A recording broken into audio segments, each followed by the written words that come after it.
awang kamot. Take two. Take two, take two. Okay mga kalodi, magandang umaga po sa inyong lahat. Ito po ang hari ng kalabasa, si Darwin Obra. Kung kalabasa po ang inyong hanapin, hanapin nyo lamang si Darwin Obra. Ayan po, ito naman po si Gemma. Yan po ang reyna ng labong. Ayan. Kung labong ang kailangan, Gemma lang po ang hanapin. Ayan po mga kaibigan, ayan po ang kanilang mga paninda. Napakagaganda, kasing ganda po nila. Ayan, ayan po. Halina po kayo rito at kayo'y mamili. Ito naman po si Marimar. Yeah.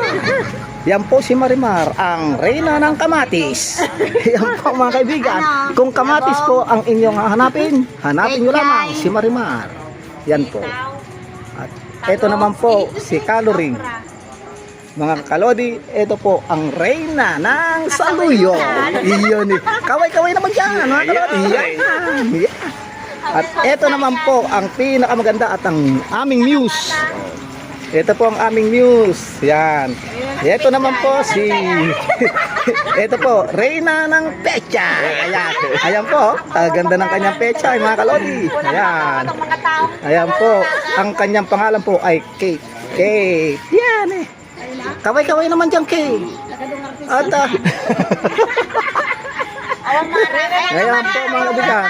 Ito naman po.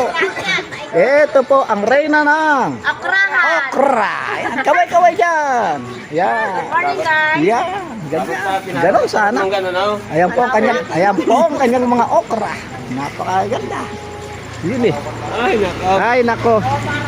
Nandito po tayo ngayon sa public market. Ito naman po ang mga poging mga hari ng kamote. Ayan. Ayan. Ayan po ang mga kamote. Ito naman po si Lito Lapid. Ito po si Lito Lapid. Ngayon nilang po makikita sa personal si Lito Lapid. Ayan po ang hari ng saluyot. Ay. Hop, ito po ang pinakapogi sa lahat. Ayan, ayan, pugiit si hari ng labong. Kung labong ang hanapin nyo lamang si Montero. Mga kaibigan, kung gusto niya ng mga fresh na gulay, pumunta lang po kayo rito sa Bagsakan. Ayan, dito sa bungad ng Jinda. Ayan. Ayan po si Nanay Maria. Yan, ayan.